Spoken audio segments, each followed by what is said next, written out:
People are very quick to use any OSINT tool that comes across their desk. And that's where it's really concerning because you could be capturing every keystroke. Hello and welcome to episode 8, season 1 of your Cyber Threat Intelligence podcast. Whether you're a seasoned CTI expert, a cybersecurity professional, or simply curious about the digital battlefield, our expert guests and host will break down complex topics into actionable insights. On this episode of season 1, our host Pedro Kertzman will chat with Ritu Gill, who is an open source intelligence analyst with 18 years of experience working with Canadian law enforcement. After serving 12 years with the Royal Canadian Mounted Police, Ritu launched a consulting business specializing in OSINT training and research for law enforcement and related organizations across North America. Ritu is also the president of Osmosis, an organization dedicated to standardizing OSINT practices and connecting professionals in the field. Ritu holds a bachelor's degree in criminology and remains an active member of the OSINT community. Over to you, Pedro. Ritu, thank you so much for joining the podcast. It's really great to have you here. Hey, Pedro, thank you so much for having me on your podcast. Excited to be here and have a conversation with you. Usually I start by asking the guests their journey into, CTI or related areas to CTI. Would you mind walking us through that, please? Yeah, for sure. So OSINT is my jam. That's open source intelligence. I started early on. I mean, it's been a while. It's been a number of years. I started in law enforcement. So I first started with getting my degree in criminology. Mm-hmm. And then I started working for law enforcement pretty much right after that, and kind of just built up, those building blocks to where I am today. Mm-hmm. One thing I do tell people is, although I have that background and that was like my roadmap, everybody's journey always looks different. Nobody's roadmap is going to be exactly the same, because a lot of people are like, oh, well, how did you do it? I want to do it like that. It doesn't always work that way. And really, I kind of got into OSINT accidentally because it wasn't an intention initially. But it's something that after moving around to different sections and working different portfolios, eventually I came across this thing called OSINT.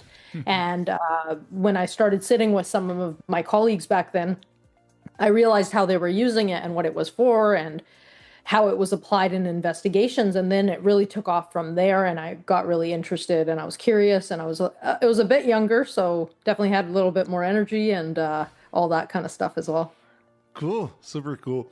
And I totally agree. Like, everybody's journey will be unique. We just sometimes need to learn a little bit, what worked in this situation, on that situation, and then kind of do your own mix and, move forward, right?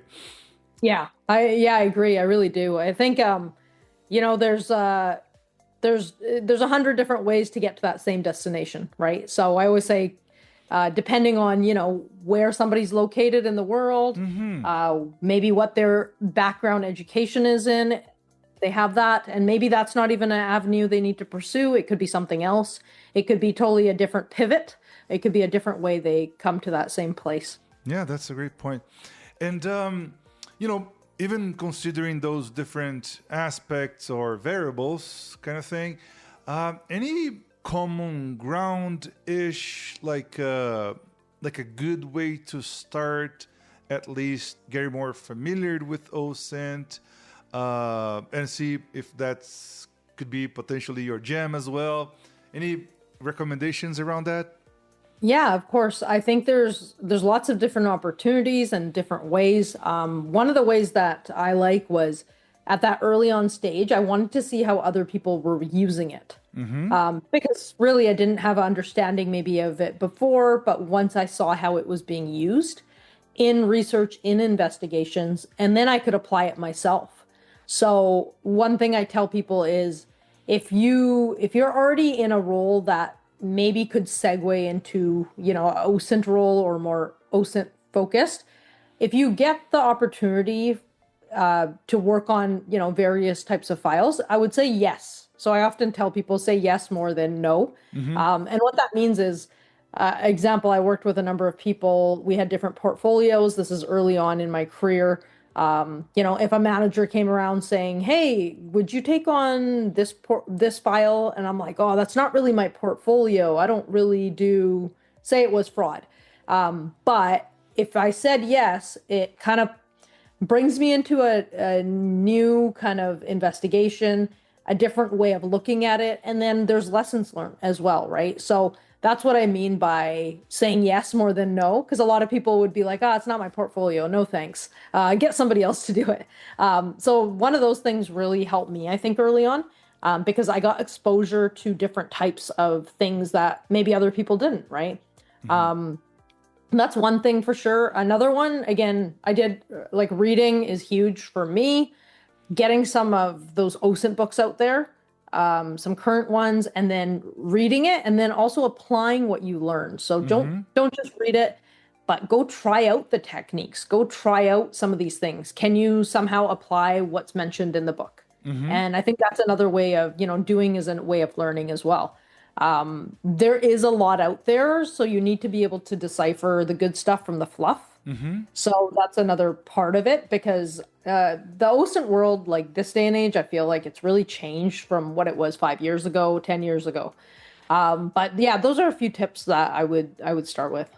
Any suggestions on that topic, like how to differentiate good tools or good OSINT from bad ones or not so good ones, if we can put this way, especially for people starting, how to do this vetting process? What's the real good stuff to start using? Yeah, I think this conversation can go in a lot of different ways. There's vetting your OSINT tools is one part of it, but also I had mentioned, the good stuff from the fluff, right? Sometimes that it is really hard because we have a lot of people in the space now. I could recommend individuals I would say, "Hey, follow me. I won't give you fluff, but I'm not the only person." And also, I'm a little I'll vouch biased for you. here. Yeah. Yeah. So I think it really comes down to many things, but some of the people that again, I've been in this kind of world or industry for a long time, so I know who's who in the zoo for the most part. Of course, I don't know everything, but I've been around long enough where I know who my go-to people are, people I follow online. Some of the big OSINT names out there as well. But when it comes down to vetting your OSINT tools, this is something that has come up a number of times, but it is such an important topic. People will ask "Oh, well, okay, you do have how do I do it?" Well, you need to ask the right questions. Who's behind this tool? Do you know?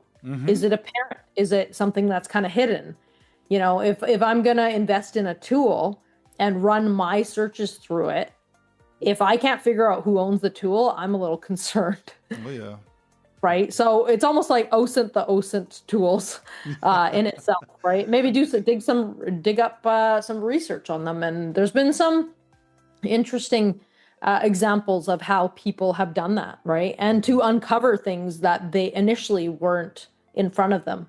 So you can find out a lot by doing that, right? Do your research, do your due diligence before getting into some of the tools. Even things like, who owns it? Do they save your searches? Who sees your searches? All this stuff is important. And it's another part of OPSEC. Having good OPSEC and OSINT is key. That term OPSEC, we say use sock puppets, right? What does that mean? Using research accounts rather than your personal social media to conduct research and investigations. No, that's awesome. Especially nowadays, I think, even with folks trying to pretend during hiring process that they are somebody they are not actually. So yeah, vetting those tools, please, before you put any confidential information on them. I think it would be super, super critical. What about the fall or the next step? People possibly listening are already doing some OSINT and they want to see how can they up their game. What would be something you saw in the past that kind of gave you an extra or higher level of OSINT skills? I would say overall, the answer to that would be practice, practice, practice. you know, again, my method, I was very passionate. I started learning so much that I started to teach colleagues on what I was finding. So, there's different avenues again, like how somebody would go from, this point to that point. But if you're not only you want to practice the things that you kind of read about and continue to get better at, but in those instances, you might even uncover ways that are unique in how you're using open source. And that, people write blogs about it. People will teach other colleagues about it. So for me, once I got into it, I got really comfortable and I felt I had a few things to share with colleagues. I started teaching open source. And honestly, you learn a lot even when you're teaching. And I always say, as an instructor myself, I don't know everything, but I'm open to learning, and I learn things from participants, from students all the time. But I also have a lot to share. But over the years, I think that's added a lot to bringing me from, this point to a little higher. So, those are a few things that I can think of. That's amazing. Practicing it's really important. And mentioning blogs, what about your blog? Yeah, for sure. I can mention there's lots of OSINT content out there. I do have, I wear a lot of different OSINT hats. I always mention that. But I put out a free OSINT newsletter. That's a good way to, stay on top of what's out there, because I'm pretty involved with the OSINT community still online as much as I can be. But essentially what this free resource is every Friday I put out a newsletter on the top 5 things that I've seen. And that's usually 5 blog posts or something of interest. So that could involve a research case, maybe a case study, maybe some tools, maybe something else that's related to OSINT. And people can go check that out on it's Forensic OSINT is the website, and then you would just click on newsletter and you can sign up for free there. Perfect. Thanks for sharing that. And so you were mentioning investigations, right? Any suggestions on how to use OSINT to do investigations? Yeah, there's so many different ways. I mean, that's a big question. Think of it as put yourself kind of in that space. If you were the target, what is everything someone could find out about you using your name, your maybe email address, maybe phone number? So that's one part of doing the research. But there is a key difference between doing research and producing intel. So there's OSINT there's the information side of it. Mm-hmm. And then there's the int, right? The intelligence. I often tell people the difference is that without analyzing and adding value to the information, it is not intelligence. Mm-hmm.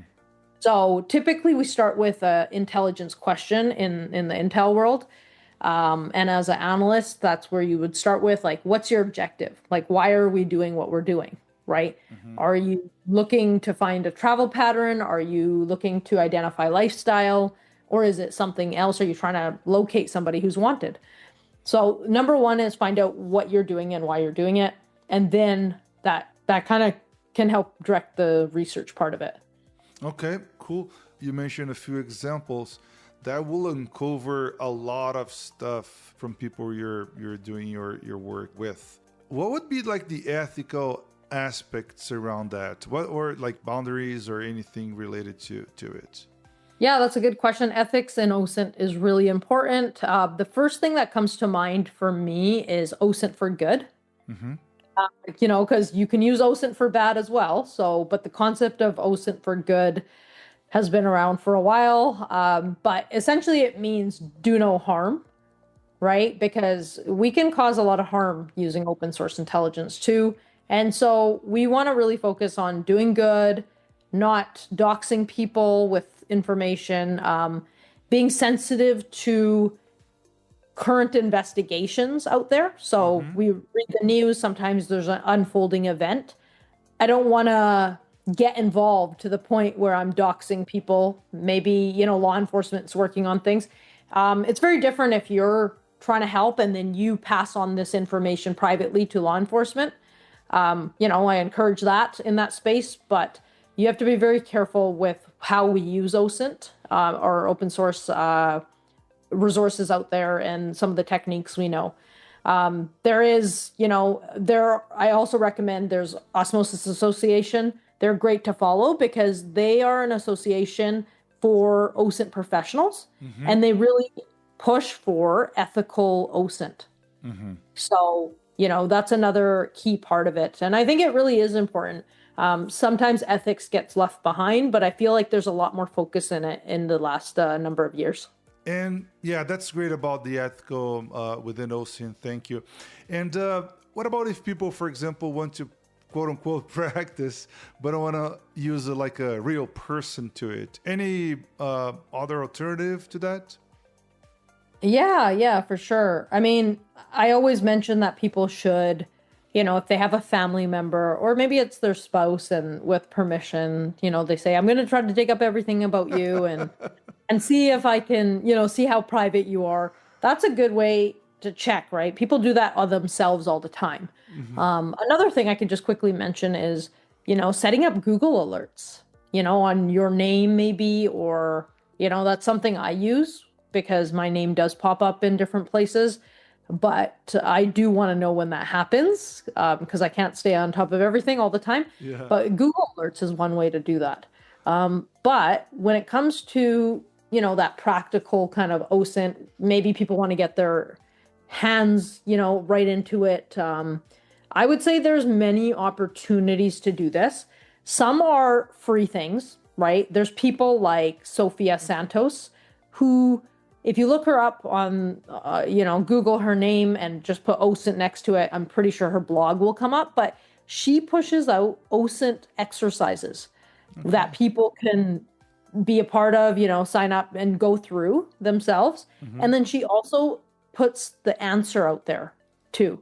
So the answer's there as well. So you might be stuck, but she does a really good job of putting some great exercises for people to, practice at the end of the day. So that's one. Again, it's nice to have free stuff. Some people love GeoGuessr. Have you heard of that one? No. So that's a really big one where people are like trying to find, they give you an image and they try to find out where in the world it is. And it's gamified, right? Oh, that's cool. Yeah. Yeah. And then there's other stuff like Trace Labs, right? You are essentially helping law enforcement find missing people. So they do these CTFs where, it might be at a conference. They do a few events in the year where you're essentially, you can be solo or you can be part of a team, but you're trying to help identify breadcrumbs on an individual. So, say it was whoever it is, John Smith is missing, and they give you what they know about this person. You go on the internet and find all the information. And then there's a winner at the end who has the most points, essentially. So that one's another like gamified, but for a really good cause. And if people have, if you want to spend some money, again, some really great quality training is called Case Scenarios with a K. So Case Scenarios is awesome. It's Espin and Ray Baker put together, but again, big OSINT names, but really cool. Their graphics are like the best I've ever seen in a scenario like that, but it tests your knowledge. And you can start with beginner, but they have different like projects you can like sign up for. I think as little as, I think it starts from maybe $50 to, I'm not sure the limit, but that's something also if somebody wants to invest a little bit more into that learning piece. So again, and those are just quick hits, things at the top of my mind that I'm like, hey, these are out there for people to explore. That's great advice. Thank you. And I'll make sure I'll include the links on the description of the episode. So if anybody wants to search any of these sites, there will be a link over there. And it's interesting because you mentioned practicing on ourselves and all that. I used to be a little proud that my online presence would be super small, my digital footprint, if you will. Right. But then the podcast came up and it's everywhere. Oh, okay. Can I have everything? right? Yeah. Yeah. Yeah. I had the same thing when I started out. I was very, I only went by OSINT techniques. I didn't really tell people who I was. And then I came to a point where I was like, what do I want to do? And, everybody's OPSEC threat level is going to be a little different. And so you got to make an assessment. But yeah, you're right. You can't have everything. Exactly, exactly. Yeah, but don't search on us, people. Don't do Yeah. Yeah. Yeah. Don't do please. that. No, Yeah, no, no. yeah. Definitely. We But do not. great, that's super important. Again, especially because you're uncovering so many aspects of people's digital footprints or breadcrumbs. Yeah, you got to be careful with this stuff that you're having access to, and again, how you store it, or which are the tools you're running that information through. It's not only that you are being careful about the use, the after use of that information, but even if you're like recklessly putting that information through a tool you've never heard of, or are not properly vetted or something like that, it potentially will get out there just because you use that tool, even not trying to proactively disclosing that information. I have examples as well where, people get into OSINT because it is the fun thing to do. And, it does get highlighted in movies, shows, and all that stuff to show you kind of how fun it can be. But people are very quick to use any OSINT tool that comes across their desk. And that's where it's really concerning, because you don't know anything about that tool. And you could be capturing every keystroke, right? It could be capturing everything about you. It might say sign up for an account. And, it's collecting all this information. So I do have examples where I was surprised at times to see like, the ownership behind a tool. And, at first glance, you would never think, it's associated to a certain, maybe a region in the world or something else. But when we do a little bit of research, it can go a long way, because it could tell you things about that website or that tool. Maybe the tricky thing, I'm not sure if it's fair to divide. We're going to find two big chunks of OSINT tools. Commercial ones that are probably easier, quote unquote, easier to have a vetted list of the appropriate tools to use. Maybe I could put Maltigo probably on the top 3 of this kind of list. But there are a lot of tools that are like GitHub repositories or other websites and so on and so on. Any, good list or website where people like completely overwhelmed on how to do the OSINT of the OSINT tools could refer to kind of as a starting point at least? Yeah, what I can do is, I do have I'll share a link with you. I don't know if you can put it in the show notes, Yes. but it's an OSINT tool checklist that we put together in terms of, one of the things is know the person who's created it, but other questions you can ask if you need to find out more. Of course, there's a lot of ways we can vet tools. There's other websites that we can use to see if they're, what they're doing in the background maybe. But this simple tool is a starting point. So I'll definitely include that for people that are listening that are curious to know what that might look like. Perfect. No, that sounds great. Thank you. And and talking about also learning how to do that and any other aspects within the OSINT, any good learning sources, not necessarily to learn the technicalities or tools, but how the industry is moving, or new skills to develop when doing investigations, or anything like that comes to mind? Yeah, I mean, there's so many different areas now. It's hard to mention all of them, because we have like the traditional OSINT analysts doing this work. We also have investigative journalists that are doing OSINT, right? So there's like different communities out there to follow, and that's why I say there's so much. I used to be part of this organization called OSINT Curious. I don't know if you ever came across it, but it was a number of us that would push out blog posts and video posts on like ways to do certain OSINT research techniques, ways that people could apply some of the things they learn, even things that you might not want to do or be aware of. So there's lots of different things there. We did shut down the project a few years ago, but that website is still available, and there's still blog posts up there that are relevant. They're just not updated. But again, I worked along with a number of really well-known OSINT people, and like those would be like one of the sources. And the people involved in OSINT Curious, I would also say, like, I mean, go do some open source and find out who those people were and follow them online, right? A lot of these people post really, really helpful tips and tricks on their own social media, right? LinkedIn, Twitter, other places. And any like closing thoughts for the listeners? Anything? Yeah, of course. So as just a closing thought, there's a couple of things I want to mention. Networking is really big in this community. So it's one of those things that I really recommend. I know it's not always easy for people, but get out to some events. Osmosis Con is one of the biggest OSINT events, and there's going to be Osmosis Con next year in June. But get there and talk to people. And sometimes it's hard, but in those spaces when we're doing shared work, it's an easy way, right, to connect with people doing the same type of work. But you can learn, and you might get opportunities that you wouldn't have got otherwise. So you kind of have to put yourself out there at times, but that's one thing I really recommend. And it doesn't have to be that event. There's other events that you might come across in the OSINT world. Get out there, talk to people, see what kind of work they're doing, ask the questions. That's really been helpful in my career as well. I think that's been impactful.